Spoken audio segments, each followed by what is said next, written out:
In December of 2016, I was walking in the woods of Paradise. It was a beautiful place. It's in Canada, Newfoundland.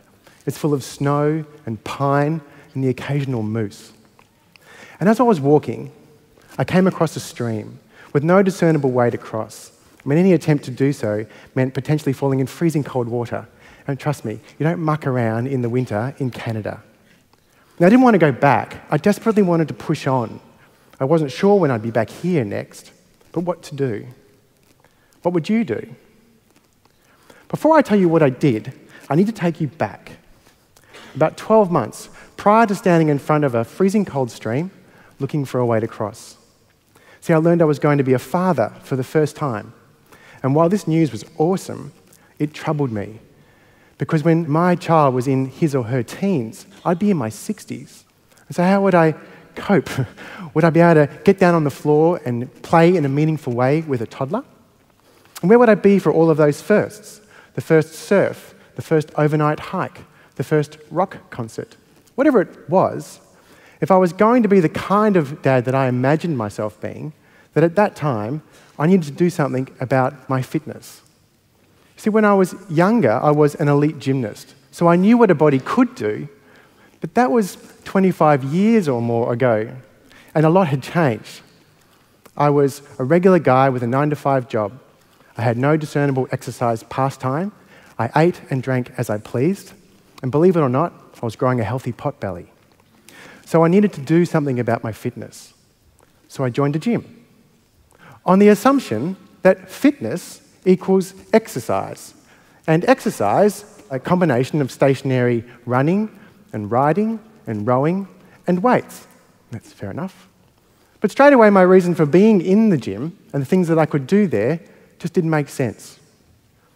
The rows of machines, all lined up, looked like ways of organising bodies, and not ways of making mine more versatile and spontaneous. The exercises that I could choose from, the movement patterns I could practice, were all sort of limited and linear and repetitive and predictable. And if my goal was to be this person able to move with and grow with a child, where was the gym class for that? My gym didn't have a place to balance on, or hang or climb or swing, or run and jump and roll in a way that mimics children's play. And when I tried to rearrange the exercise furniture, I just provoked odd looks, which was totally appropriate. As I was struggling with the gym, I also happened upon a book published in 1912, a French book by a man named Georges Herbert. Its abbreviated title in English is The Natural Method. Well, here was an exercise textbook, a physical education program that, despite the old photographs and the novel language, was just contemporary and fresh on a read. It was a fitness program with a motto: be strong, to be useful. You see, for Herbert, fitness was both a personal and a civic duty, that one ought to be strong enough to not only save one's own life, but the life of another person, if needs be, and in any circumstance. It had a methodology where the traditional measures of exercise progress, like weights, reps, distance, time, even physical appearance, weren't the primary objective. The primary goal was to learn a wide range of movement skills, perfect those skills until they became a habit, and then deploy those skills in adult-sized playgrounds or le parkour, obstacle course training. Well, here was a fitness program that just sounded practical and useful. But you don't feel like you're getting that kind of a benefit when you're eyeing yourself off in the mirror doing bicep curls for 30 minutes. And lastly, it had advice. Get out of the gym. Train outdoors as often as possible.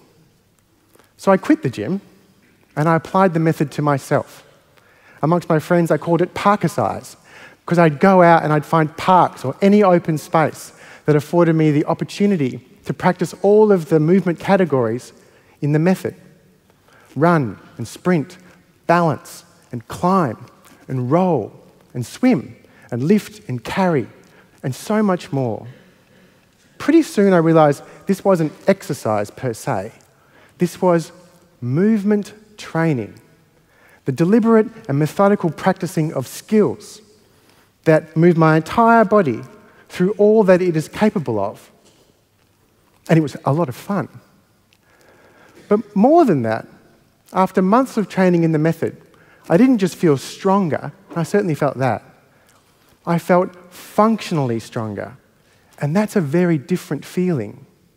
So back in paradise, what did I do? Well, off to my right, I saw a fallen pine that appeared to offer a way across the stream, but it certainly carried some risk. It wasn't very large, it didn't feel very stable, it was covered in gnarly branches and ice and snow, and I was out in the woods on my own. But with the natural method skill set in my back pocket, I saw a legitimate movement opportunity. So I took off my gloves, warmed up my hands, and I got on the pine.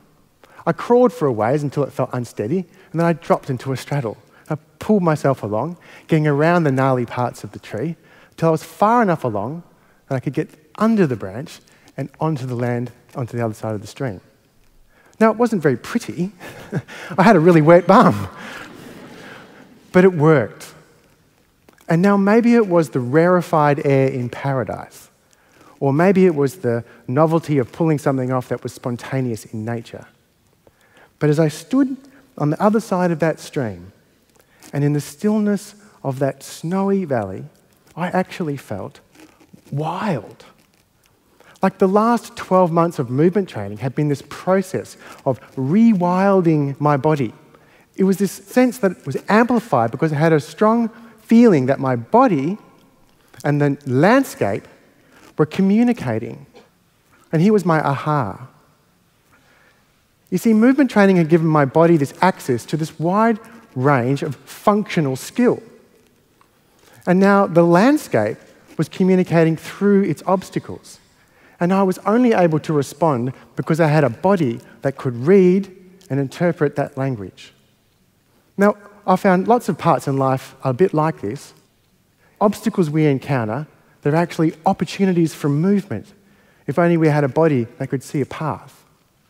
As I walked on through the woods, I hatched a plan.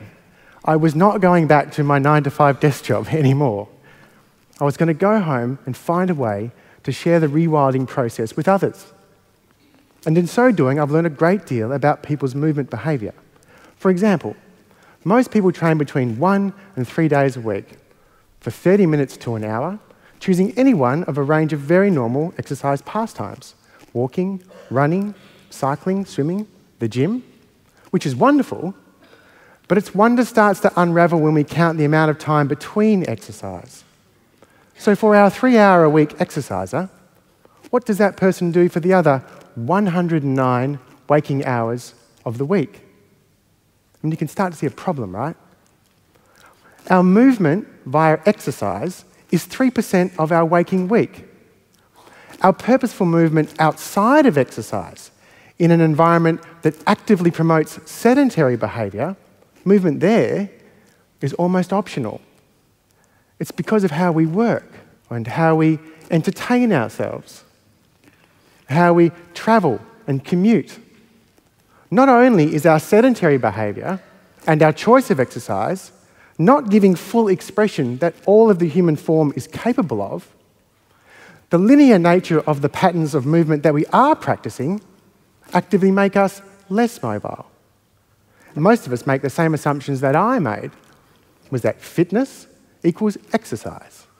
And exercise is confined to a moment in the day, and our choice of exercise is sufficient enough to keep my entire body healthy and mobile. But it's not.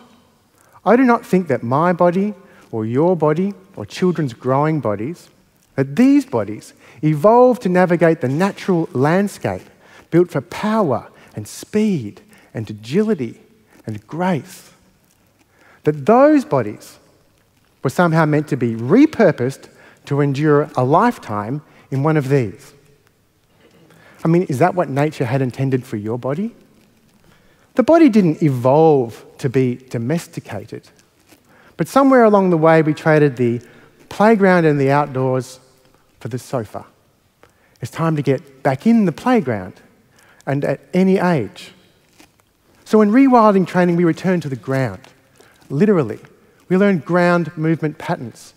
We learn to crawl again, We work our way up off the floor through all of the movement categories in the method, skill by skill. We won't lift weights. We are our weight. We'll lift weighted things. And everything that we learn will be practical and relevant and helpful in life. We built an adult playground to make all of this possible. And while some parts of the rewilding process are a challenge, sure, everybody adapts in time. Hands get tougher, wrists get stronger, shoulders loosen. We learn the movement patterns, we trust our bodies again. We grow confident in our abilities physically and mentally, until at some point, our bodies and the objects in our world start to communicate. And so we see a machinist who navigates confined crawl spaces, doing so mindfully, swearing that he's avoiding a workplace injury in the process. A firefighter running up a wall without a ladder. Seniors who have an option if they fall over, they could roll. And parents joining their kids in the playground, on the swings and down the slides. And almost everybody has joined me in the woods, where movement training is a joy, where the skills that we learn indoors are let loose outdoors, and the place that I think at least was our first fitness instructor in nature. So here's a few rewilding tips to get you started. Start anywhere, your living room floor, your backyard, your local park. You will not need a gym. Get down on all fours and crawl around. Relax, roll over, pretend you're a wombat. Go and climb something. Walk everywhere, but walk uphill and downhill and on uneven surfaces, in sand, along limestone walls and over logs. And if you must use the footpath, dodge the cracks occasionally like you ate. Exercise in gyms, for sure. But get out of the idea that fitness equals exercise. And start finding ways to move your entire body throughout the entire day. From reaching up high, to bending down low with good form to gather things up, to stepping over objects and balancing on one leg. Movement opportunities are everywhere. And don't find yourself sitting for large periods of time, ever, after today. Just, today is a day of rest and ideas. You see, I've come to understand that learning a wide range of functional movement skills that give full expression to all that my body is capable of is fundamentally important to the longevity and enjoyment of your life. And trust me, your precious ability to move your body how and when you want it to will never be more appreciated when that ability is gone or in decline. Through the lens of rewilding, I understand that freedom is not just an intellectual idea, it's a physical experience. And if we spend a little bit of time purposefully moving our bodies in ways that expand our reach, then where we can go is liberating. And maybe it all comes down for you to answer this question for yourself. What is your body fit for? Because fitness is not just exercise. Fitness is also fit for a purpose. And now I found my purpose in a desire to meet my son where he would start life, on the floor. And it seems that with this place as my starting point for fitness, I've never been more mobile in my adult years. So move with a purpose. Be strong to be useful. And move like your lives depend on it, because they do. Thank you.